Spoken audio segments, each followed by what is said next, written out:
Hello and welcome to Mad About Sports for yet another live stream. And today we are here to review the group stages. But before we get into the live stream, I hope you all had a very prosperous Diwali and a very blessed one wherever you've celebrated and who all you're celebrating. I've Sai with me on the show. We're going to be talking about all the teams that have qualified, who have been the biggest surprise, who has been the biggest disappointment, which should have been the ideal top four. Is there any team who should have made it in the top four who haven't? So we're going to be talking about all of these teams and a slight look into the semi-finals as well. Welcome, Sai, on the show. Sai, so finally we have the top four with us, and let's look at the table once. It looks like a very good table at the end of the day. India has a perfect nine, win 9 out of 9. If you had told me at the start of the tournament, you would have still taken it, but this is near perfect way to play the group stage. You had 9 dominating wins. Then you're South Africa at number two with 14 points and a very good net run rate, who finishes on top of Australia. Australia, who lost first two matches, went on a 7 match winning streak, and they are number two, three in the table. And New Zealand, who was the last team to make it after all the drama which we had in the last week of the tournament, it was New Zealand once again who made it. This was a top four, which is predicted by many after the first or second week of the tournament. It remains to be the top four, as we all predicted as well. So, how did you make this table? How do you make of this table, firstly, and do you see anything which could have been different in this? Yeah, absolutely. So I feel this will be the ideal kind of the table for all the teams because we know that the teams who have performed extremely well, they deserve the spot, right? Uh, but yeah, teams like Pakistan and England, they miss out completely. We know that teams like Afghanistan or Netherlands or Sri Lanka, kind of Bangladesh, they hardly get a chance to qualify, right? But yeah, Pakistan and England, they do have the potential to qualify, but still they misses Yeah, out completely. yeah, To be honest, we have expected that India will finish in top two, right? But to be honest, unbeaten in whole the group stage, that will be surprising for us, right? yeah, We were expecting at least one or two defeats in the whole yeah, group stage. Maybe we can finish top two, but yeah. like this, a dream run for us. Absolutely. But let's start from the bottom of the table, right? We'll talk about the team of the tournament as well later on in the live today. But let's start from the bottom of the table. Netherlands team surprised many with their performances. I mean, especially the commitment which they showed, the number of boxes they ticked, how tactically aware they were.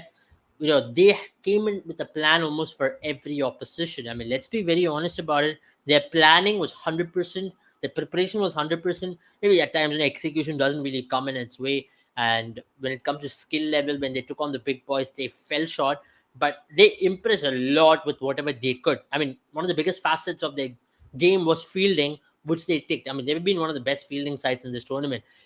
How did you make of this Netherlands team? Though they finished number nine, they could have possibly even finished number eight with a Champions Trophy qualification. But they take a lot of heart and pride with the performance they had in the World Cup. Yeah, absolutely. Because we have seen that the teams who are underdogs, they always perform better, right? Yeah, So that's the reason of the World Cup. Why do we have this World Cup? So that the other teams like European teams or any uh, kind of a lower teams, they'll get a chance to yeah, show themselves, right? yeah, Same thing happened with Netherlands also. To be honest, we were expecting at least they will get a couple of victories, but against the Asian countries, not against yeah, South Africa, right? Because we have seen them performing in the qualifiers, and the way they performed, they eliminated West Indies, they knocked out Ireland, they knocked out Scotland. They were well deserved kind of opponents, right? yeah. But still, they knocked out them, and they are here. Still, yeah, they misses out the Champions Trophy spot. To be honest, at some point of a stage, they were going to finish around eighth position, but Yeah, England, when they got to know that this is going to happen, they started to win the games back to back, right? yeah. I mean, So England, we always expected that. because to be honest, initially they were unknown about this format, right? That Yeah, the top eight is going to qualify for the 2025. yeah, But once they get to know, then they started winning the games, right? Absolutely. So this is what happens. Absolutely. But for me, I personally think for Netherlands, if they get a lot more matches, ODI Super League really did help them, in my opinion. One format which I'll give a lot of credit to ICC is for the ODI Super League, because of which you had teams like Pakistan, England, all of these countries touring Netherlands, and that really gave them a lot of confidence that okay, we can come close. Remember, in a couple of the matches against Pakistan in the one day series, they came very close, lost by 9 runs and 16 runs. Naseem Shah really pulled out a couple of games for them. So I think ODI Super League did benefit them, and Scott Edward was very clear in terms of how it benefited this team and how it really helped this team to come together, galvanize the team together. How their planning was much better. And even if you look at the Netherlands team in this World Cup, I know we can say obviously when it comes to infrastructure, Netherlands, it's inferior in comparison to an India, an England, South Africa, Australia. But what they did was they came to India 3 weeks prior to the tournament. They put up an advertisement for hiring netballers and a non-commodity. They hired a couple of netballers, had practice matches with Karnataka state team. They lost it, but the fact of the matter is they came well prepared. They did a lot of preparations right, so you can't blame them. I mean, they whatever they could, they played above, they punched above their weight, defeated a semi-finalist in South Africa, defeated one of the best teams in Asia in Bangladesh, and they take a lot of heart. They believe that if we can continue to play this in 50 overs format, if they can do this, they can possibly emulate this in the T20 format as well. Now they are qualified into the T20 World Cup of 2024, and hopefully if they continue to do that, so who knows, 2027 could be a good opportunity for them given the conditions are in South Africa. A lot of their ballers, I don't think Rolf van der Merwe would be playing that, but the next generation of cricketers could do a lot better in that particular tournament, isn't it? Yeah, actually, that's pretty true. Why? Because the exposure they are getting right now, after so many years, to be honest, the teams like Sri Lanka and Bangladesh, they were very old. Means they are extremely old as compared to Afghanistan and Netherlands, right? But the improvement or the progress these two teams have made as compared to Sri Lanka and Bangladesh, it is Yeah. outstanding, right? Because let's take, if this amount of time was given to them, like Afghanistan or Netherlands, like the time Sri Lanka and Bangladesh got. So you can imagine what kind of quality and what kind of strength they can bring to the table when comes to this ICC events, right? So it's all about the time they got. These two teams are extremely new, and as compared to the other lower teams, to be honest, and the progress or the improvement they have shown as compared to other teams, it is phenomenal because you never expect teams like Afghanistan and Netherlands to perform in ODI. We can expect them in T20s, but in ODI, something like, as you said, something like above their weight, right? So yeah, now before the World Cup, we do have IPL, right? So maybe we can see some of the players in the IPL, or maybe in other T20 leagues as well. So that will be a kind of exposure they will get because You think the players you they think any have. of them could make it to the IPL from here on? If you can pick I one feel player to make it to the IPL. I feel mainly from the bowling department, like Aryan Dutt. For sure, he have Yeah. the age in his hand also, and Hmm. he is kind of like a kind of like to like I player think if like he Washington improves his Sundar. batting a little bit, I think he can really, find a place in IPL team. But still, IPL teams, even if you're an overseas spinner, they look at a mystery element, which I don't see with Aryan Dutt. If I have to pick a player, if Basil Lira could be one player who IPL teams can eye in for. But I still think it'll all be contingent to the fact how he plays in the T20 World Cup in the Caribbean. If he has a good T20 World Cup, if he sets it on fire where he does really well, I think a lot of IPL teams will take a note of this guy. Like, okay, this guy can do a job and he can ball as well. He balls well in the net. Oh, we've got a question from Muzzle. Who was the best Netherlands player? For me, it for sure it's Engelbrecht because the way he performed in the middle order. Today, actually, I posted something on him on LinkedIn in terms of analytics way. So, fortunately, he was on LinkedIn, so we got connected on LinkedIn itself. So I messaged him. So let's see. I'm waiting for his reply. But Oh, you in the messaged him? last week, yeah, on LinkedIn itself. Oh, that's So nice. yeah, so actually I was just searching. for the players on LinkedIn about Netherlands, and around 50% of the players are there on LinkedIn because they Okay. professionally do work. They are not full-time Yeah. cricketers, right? Yeah. So that's why. And 1 week ago, I guess 15 days ago, I had a talk with Zakib Zulfikar, their all-rounder, on LinkedIn Right. itself. So he said about the preparations they have, right? So about the, as you said, in terms of the preparations in the cheat they have. So all this is going on from very long time. Just after the qualifiers, they hang in together and they prepared a lot. So yeah, the Yeah. preparations are there. To be honest, we do believe in executions also, but the way these players are executing is also to the next level because preparations are done by every team, right? Every Yeah. single team like Afghanistan or Sri Yeah. Lanka or Bangladesh, every single team have their own preparations.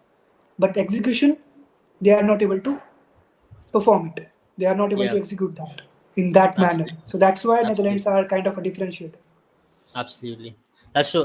Did Basileia tapered off? I think he did not. He had a sickness in between as well. I think we'll give him that, that benefit of doubt. He really started off well. He had that sickness that, it really takes stuff to recover. You also saw that with Shubman Gill. When he came after dengue, it was not easy for him to get going. It really affects you. And as a team as well, Netherlands, a lot of the players got sick because of travel and because of some bug which they had. But nonetheless, they are very impressive. Barcelona really impressed us from the start of the tournament. He really bowled some tough overs as well. You can't really pinpoint at Barcelona say that, oh, he went for a lot of runs in some of these games. But let's be honest, he bowled in some of the flat tracks and he bowled against some of the best batters in the world. I mean, like Glenn Maxwell, he had his rats, KL Rahul, Shreyas. These lads really took him apart. But he was very impressive throughout this World Cup. Uh, let's go to the next team. To be very honest, a team who could have done a little better. Sri Lanka, Asia Cup finalists. How did you see them go in this World Cup? Because for me, injury factor really did affect them. Shanaka getting injured midway through the tournament. They batted really well in the first couple of matches, but then they also tapered off drastically. Then Lahiru Kumara got injured, Chamira not being there initially. Hasaranga was a huge miss for this team. You reckon at some stage they look behind in this campaign and be like, we really weren't there. We got the two wins. One was against England, one was against Netherlands, but we weren't really there. We were one of the poorest teams in this entire tournament. Yeah, absolutely. Because, as I said just now, that the time these teams got, like Sri Lanka and Bangladesh, they are very old teams and they are playing from, I guess, a couple of decades now. More than that, so these teams should improve. Now they are declining, to be honest, right? Because teams like Afghanistan and Netherlands, they are very new, right? Not even a decade, right? But still they are able to outperform these two teams a lot. Why? To be honest, it's all about the management also plays a part over here. So I feel the Yeah, management have issues. To be honest, players like you can see the players like that we have around 2014, 2015, like Jayavardene or yeah, in terms of Sangakkara. After them, I haven't seen any kind of a leader they have, kind of a quality leader they yeah. have. So I that's mean, even if the you look main. at this stats side, as you mentioned, they've lost a lot of wickets in the power play, which has been one of the Yeah. major reasons why they've not really able to have a steady start or to have that base to score big. Okay, bowling was a major issue in the first game of the tournament. They got smashed for 425 and followed it by another smashing against Pakistan as well, where they couldn't defend 344. So that really, did not give the confidence to these bowlers come the second end, and that put pressure on the batting group as well.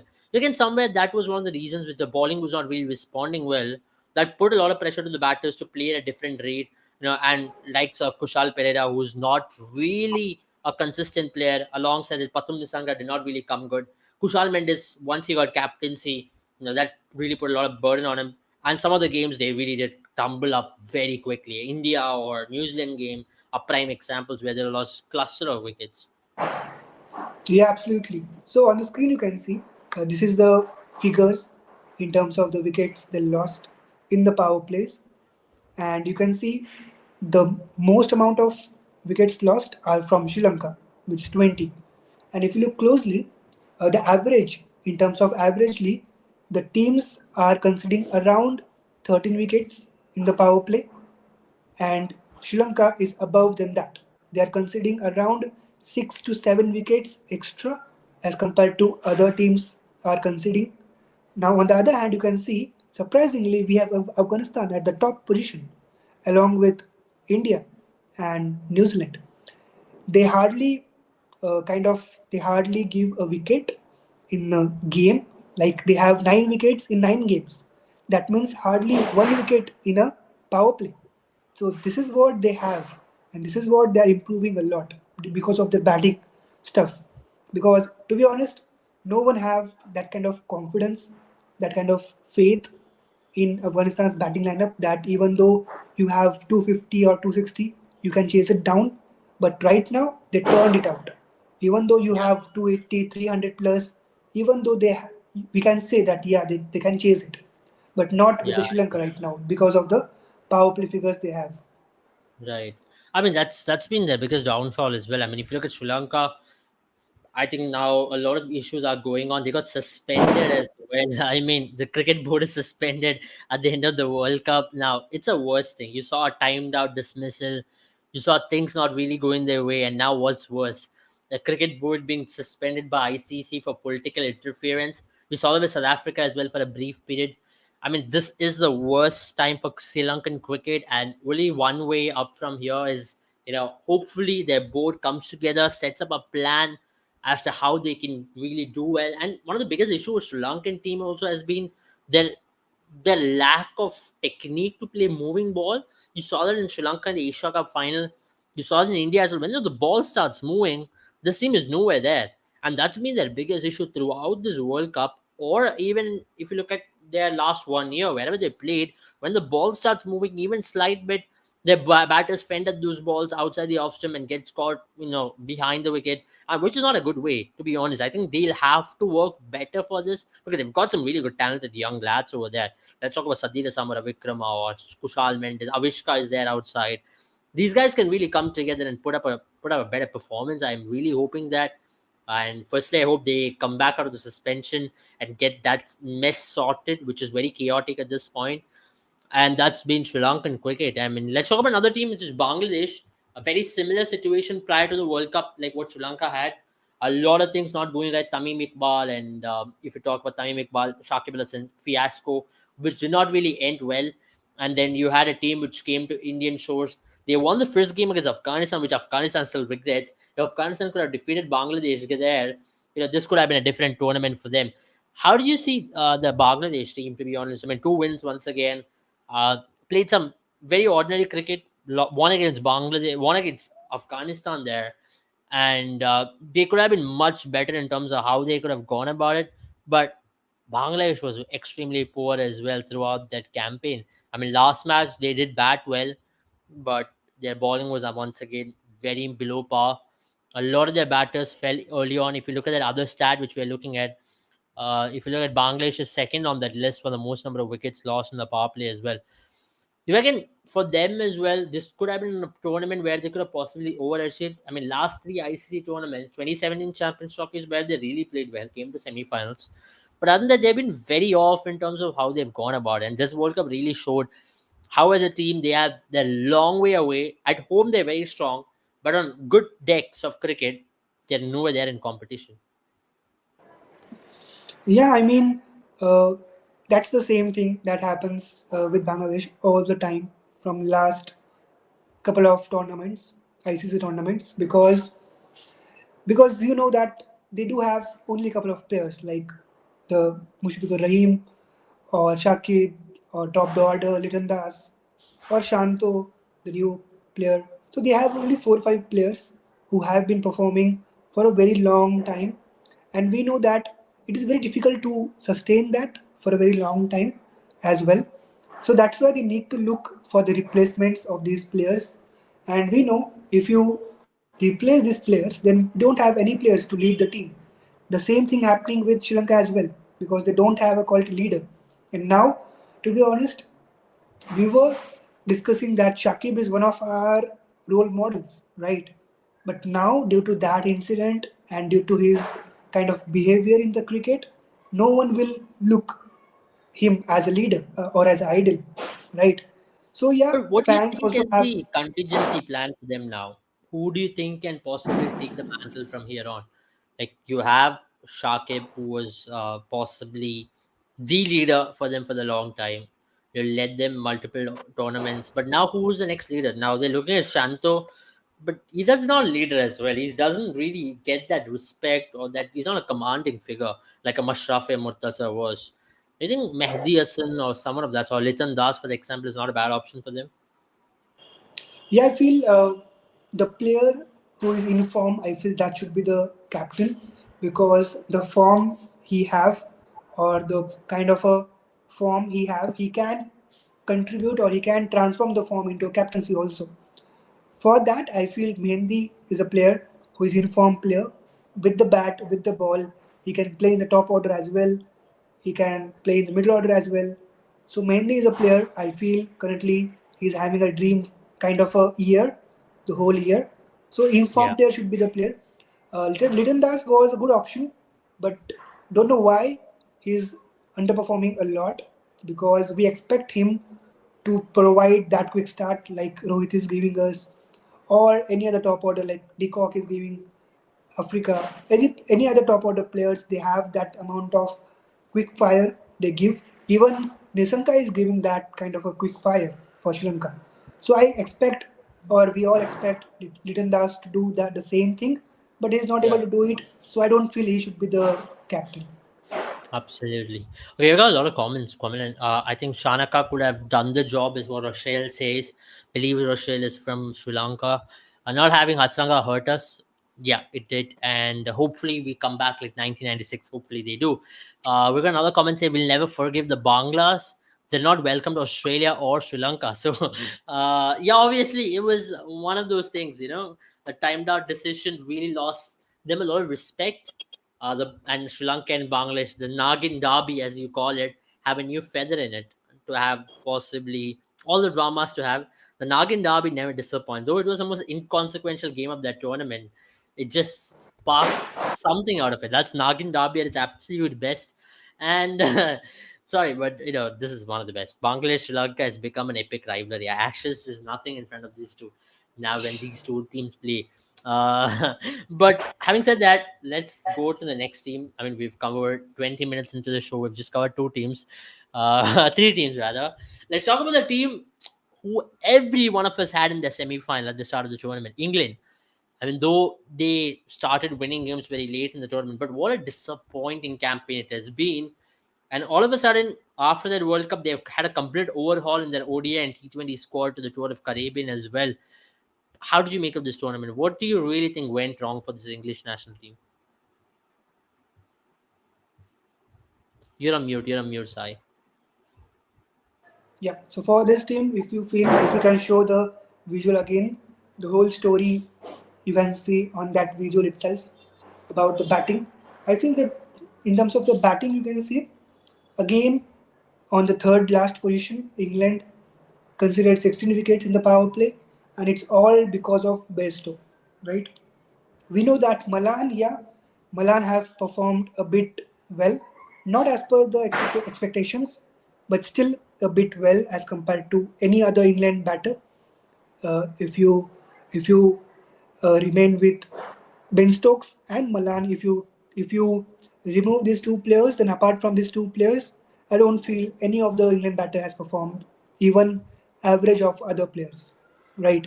So Besto failed to capitalize the power play, even though he got a couple of good starts, but he was not able to kind of convert into a big score. So yeah, again, power play is the issue for England this time also in terms of batting order. I agree, but even if you say batting was a major issue for them, you can somewhere down the line, exclusion of Jason Roy came to haunt them big time, and having Joe Root. I mean, they persisted with Joe Root, thinking that he would come good. But if you look before the World Cup, he had average of 9 or 10, and then come the World Cup, he couldn't deliver. He literally did not deliver in any of these games. Even if you count that 50 against Pakistan towards Latvian, it was a very slow 50 at the end of the day. But he has been the biggest disappointment, and how ridiculous of a decision it was from Luke Wright, the selection chairman of English Cricket Board, to not to include Jason Roy. Did it make any sense for you? For Jason Roy, Yeah, I mean, because the thing is, if you compare Besto and Jason Roy, anyone can pick Besto because of the form he had previously, and we know what kind of a player he can be if he get a good start initially. Jason Roy had some issues because against Indian pacers, like I guess Bhuvi was the bowler who struggled a lot. Uh, Jason Roy.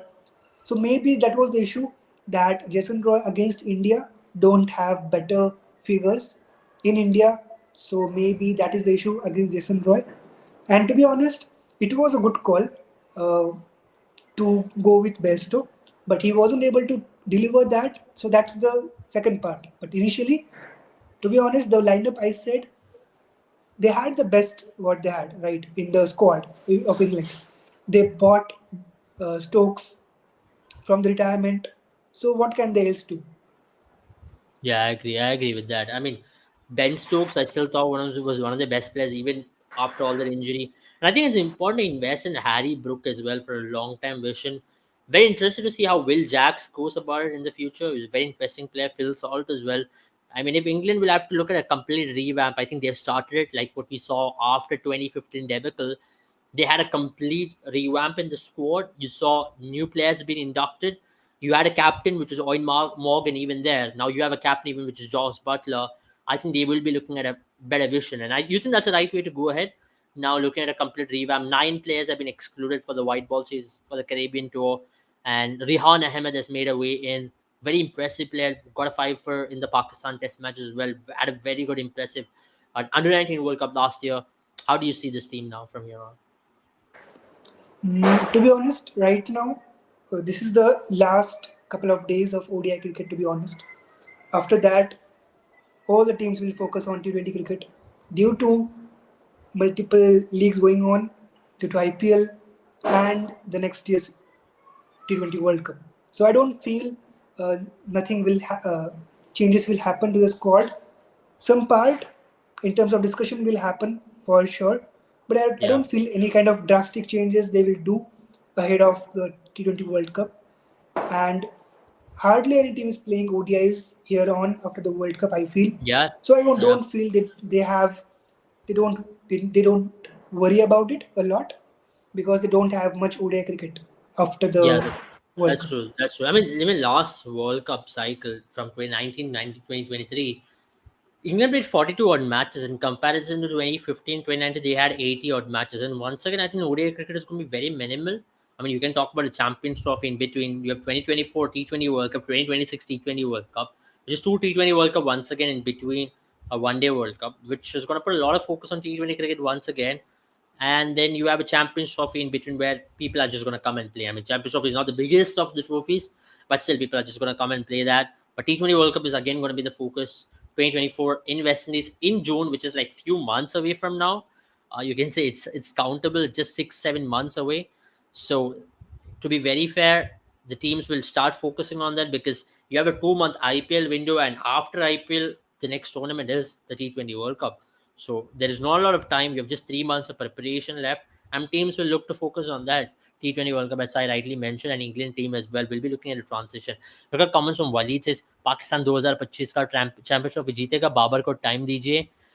सारे media का लोग बहुत criticism करते हैं। जी, पहली बात तो ये है कि बाबर आजम के कैप्टनसी के ऊपर बहुत सारे चर्चा हुआ है पाकिस्तान में, सिर्फ पाकिस्तान में नहीं, इंडिया में, दुनिया भर के, क्योंकि काफ़ी डिफेंसिव लगा है बाबर आजम की कैप्टनसी। पहली बात तो ये बोलना चाहिए। और उसके बाद जो भी बाबर आजम ने खेला है इस पूरे टूर्नामेंट में, बहुत सारे लोगों ने प्रेडिक्ट किया कि बाबर आजम का 2 3 शतक तो होंगे ही, पर इस पूरे टूर्नामेंट में तो काफ़ी अंडर पार रहा है बाबर आजम, और बाबर आजम की कैप्टनसी भी। जी, साई, आपको क्या लगता है, मतलब do you think Babar Azam's captaincy has been his burden as well in this World Cup? Yeah, absolutely. Because जैसे हमने देखा in the World Cup, so जिस भी मैच में उसने 50 किया है, the team lost it, right? And the rumors they have all over social media, all over Twitter, कि बाबर जल्दी out हो जाए, then we will win the game for sure, right? So they have this kind of a illusion or myth or any kind of that कि बाबर जल्दी out हो जाए, then we can win the game for sure, right? So it's all about this thing. Talking about practically, then yeah, uh, to be honest, the expectations were really high. Like we did the same thing last year for T20 World Cup. Again last year, means the year after last year before the last year, same mistake we did, that we had huge amount of expectations from Team India. And to be honest, that was true to have, because the team have the caliber. But in this team, in this Pakistan's team, to be honest, they don't deserve to be in the top four, because they won the game only against the lower teams. They haven't won a single game against top four, right? Hmm. It is with the New Zealand, but we never know what may happen due to rain. It went in the Pakistan's favor. But yeah, if you are not able to beat top four, then how should you deserve in top four, right? Yeah, yeah, I agree with you. I agree with you on that because your point is spot on. They had a Duckworth Lewis game go in their favor, lost to Afghanistan, lost to England, one against Bangladesh, Sri Lanka, Netherlands. So if you look, they had those four wins. One of them was Duckworth Lewis, and Fakar Zaman played out of his skin for a one man show. It was bowling conceded 400 runs on even that wicket. So Pakistan was a very under par team. I mean, we'll talk about Pakistan and then we'll come to Afghanistan in the top four. Now, from here on, do you see a captaincy change happening in Pakistan cricket? Yeah, I mean, it will happen for sure. Even though Babar have to continue, or he can kind of drop it. Anyhow, any kind of reason will come up. Any kind of reason will come up from the media, from the management, and he will be replaced. But the question is, with whom you can replace him? Everyone is talking about Shaheen. How can Yeah. you think about it, right? Because Shaheen is doing a kind of a league's captaincy, and this is a international captaincy. It is I a very mean, do you huge think it's a difference. feasible option to have a fast bowler as your captain as well? Because sometimes we feel great to have a fast bowler that he can come in and do a job. He's got tactical awareness. Pat Cummins is there. He's definitely an exceptional case in my opinion. But other than that, is it a feasible option at any stage to have a fast bowler as a captain? Because with Shaheen, his biggest issue has been his injury concerns throughout. He had a long injury layoff as well. If you look at the recent past, he's had to stay away from the game for a long period of time. Now, whenever he came, he did not look completely fit. He went to a football club in England, Crystal Palace, for his recovery and whatnot. So, you reckon it's a feasible option to have a fast bowling captain? It can be a good option, to be honest, because a fast bowler knows all about the field, because captaincy is all about fielding, is all about bowling department. What else captaincy is, right? So a bowler will definitely kind of a better candidate to kind of a handle the fielding side, to handle the bowling department. So yeah, it is a good option, but we need to also think about the availability also, right? Because bowlers, they do get injured very often, and like Bumrah happened, right? So there are multiple players who do get injured as a bowler, as a fast bowler, and it is very kind of a risky choice as well. Even though it's a better choice, I personally would love to have a bowling captain, but again, it will be a risky choice that he have to be fully fit. He have to play all the games throughout the year without any break. Again, a risky choice, right? Right Absolutely. now, in that Pakistan dugout, if you feel kind of a captaincy option, I feel, why not Rizwan, right? Because to be honest, the only Pakistani player, or the one of the Pakistani player in the World Cup, top two or top three, he is the one for sure, right? Even though he do have other behaviors in the field as well, because of the fake injuries and all, but yeah, it do entertain the audience a lot, right? Yeah. So Yeah. yeah, because these two options, a keeper and a bowler, should be always a better choice for a captaincy. Oh, yep. I mean, I agree with you. To be very honest, if they have a better option, it's just Rizwan at this point. But it's going to be interesting how the Pakistan team goes about it. But let's talk about Afghanistan. I mean, for me, a team which really missed top four by a whisker. Australian game really will hurt them. Bangladesh game will hurt them. I mean, what a tournament they had, barring those two games, to be very honest. They really punched above their weight. They played some really good cricket. They did not win a lot of games in the last two World Cups. 2019 World Cup was a massacre for them. Lost all the 9 games, and to come out of it, come up with a very solid plan. Even if you look at this data over here, lost the least number of wickets alongside India and New Zealand as well in the power play. Had a very solid base. Likes of Gurbaz and Ibrahim showed a lot of composure up front, and their captain Hashmatullah Shahidi and even Omar Zai is a very interesting player coming out of this level as well in the middle order. Can change gears. Then you had your Noor Ahmed, Naveens, and Fazal Haqs. I mean, these guys really put in a show in this World Cup. Yeah, I mean, you can look, as I said, you can look how many years they are playing cricket, right? It is even not even a decade, not less than 10 years. But still, they're able to do it as compared to Pakistan, Sri Lanka, kind of Bangladesh, and somewhat England nowadays in ODIs. Yeah, But yeah, and one thing to remember is that next year we have T20 World Cup in USA and West Indies, and over there the pitches will be extremely slow, right? And these spinners, these quality four spinners, will for sure have a chance to. It won't be upset in the next World Cup if they do. They are potentially the candidate to finish in top four for sure. Even though at the fourth position in T20s, you cannot write off them at any cost, right? yeah, So I feel they will be improving for sure.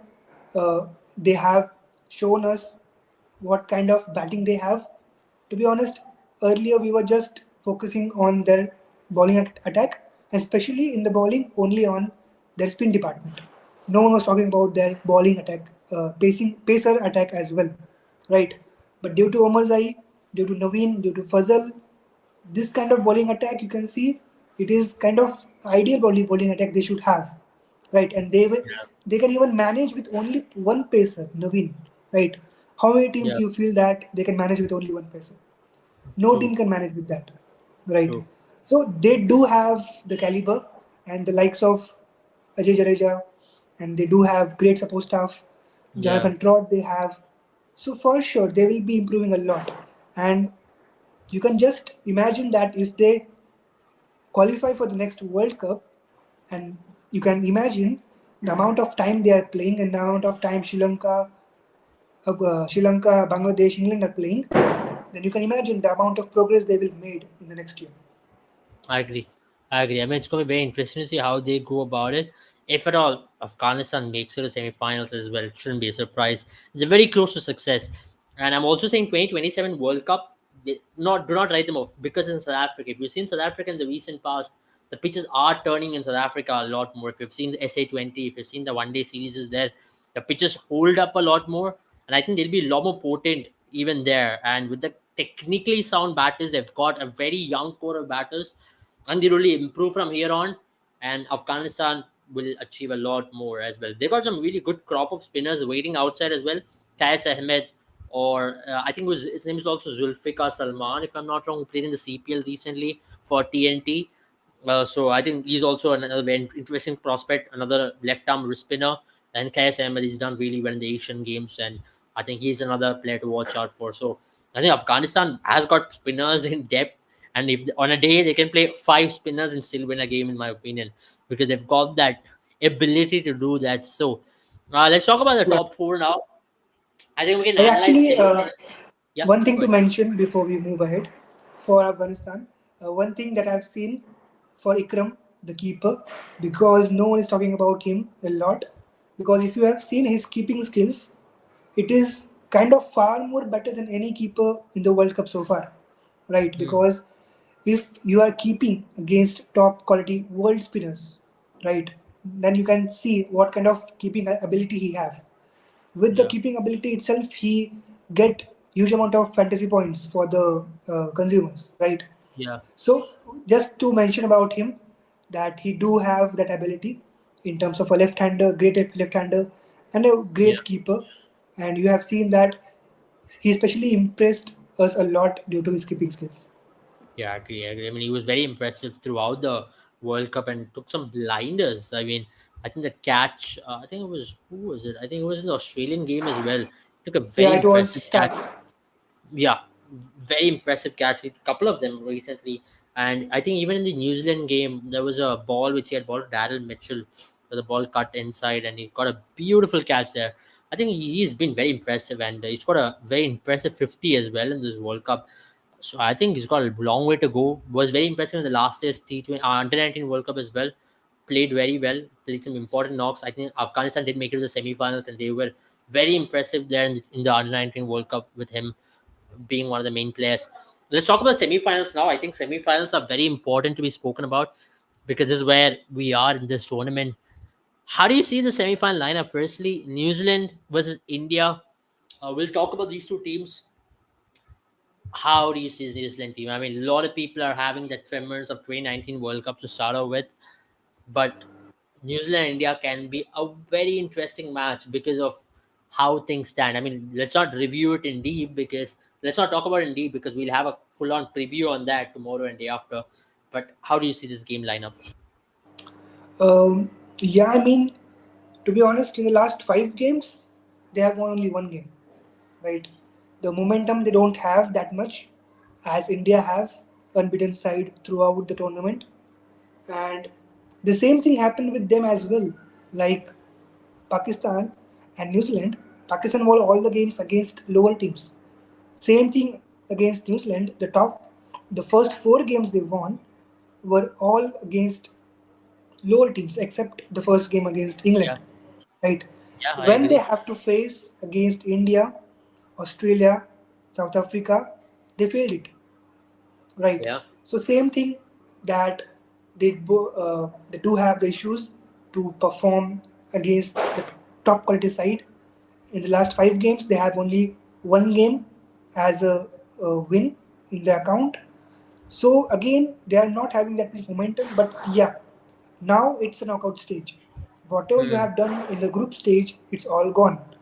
yeah, Now it's completely a new thing for you because we all know New Zealand in the knockouts, there's something else. In the last yeah, World Cup, they finished fourth as well, and we yeah, know what they did, right? So, if you talk about their kind of a summary, the summary hasn't been that great because in the last 5 games they have won only a single game, and that too yeah, against Sri Lanka, where we yeah. know that it's anyhow going in their favor. So now let's see how it goes in terms of lineups. Yeah, it will be almost similar. It's in 1K days, so I feel they will have an extra batter, to be honest. And I don't feel much changes in the lineups for both the teams. Absolutely. I mean, that's New Zealand. Let's talk about Australia from here on. I mean, Australia, they lost the first 2 games, and everybody wrote them off. Oh, this is not the Australia we know. But one thing we should always remember about Australian team is they come back hard and they know how to win a tournament time and time again. They put themselves in a position again where they are one of the favorites leading into this knockout, even ahead of South Africa, who finish ahead of them. Mitchell Marsh scoring at 177. Glenn Maxwell pulling them out of a hole. Very Australian-like thing to do. And now you are considering them as strong favorites in this knockout, isn't it? Yeah, absolutely. Because as I said, whatever you have done in the group stage, it's past now. It's gone, right? And now it's all about the day, right? So knockouts is all about the day. The player or the team who have better day, they will win it for sure because the preparations, the hard work, the struggle, everything that you have to do, you have did it in the group stage. Now it will be a byproduct of your journey in knockouts. To be honest, if the team who will lose the game, it's not like they had a disappointing tournament. It is a success for them. But for India, then it will be a disappointing tournament. That if we lose in that situation, then for sure it is a huge failure for us Yeah, because New Zealand are in the semi-finals by losing 5 games, and we are at the same place without a defeat. So we are at the same place, right? yeah, And at this point of time, the team who will lose, they will for sure be disappointed, but not as much as India will, because New Zealand is not performing that much great. They don't have that much momentum to carry forward. Even though they yeah, lose, they won't complain a lot. yeah, But if India lose, then yeah, for sure, it's a big concern again knockout stage, big tournament, pressure and all, same thing will happen, right? Yeah, I But agree. yeah, Yeah, the knockouts is all about the day. absolutely. But let's just talk about another team. A lot of people did not give them a chance to make it to semifinals this year because of what they've done in the recent past in ICC tournaments. That would all aura about them in ICC tournaments. South Africa team, how do you see them in a knockout tournament? Because they've never won a semifinal, and they lost two semifinals they played against Australia in 1999. Everybody remembers that game, and 2007 as well. Never won a semi-final. How much of a pressure that is going to be, considering it's Eden Gardens, a very tricky pitch, bat first, and you almost have a lot of advantage in that pitch as well. And South Africa's strength has been batting first. A very one-dimensional game, though they won two games chasing Pakistan and Afghanistan, but there were a lot of struggles in both these games as well. How do you see that? How do you see South African team against the Australian team? Yeah.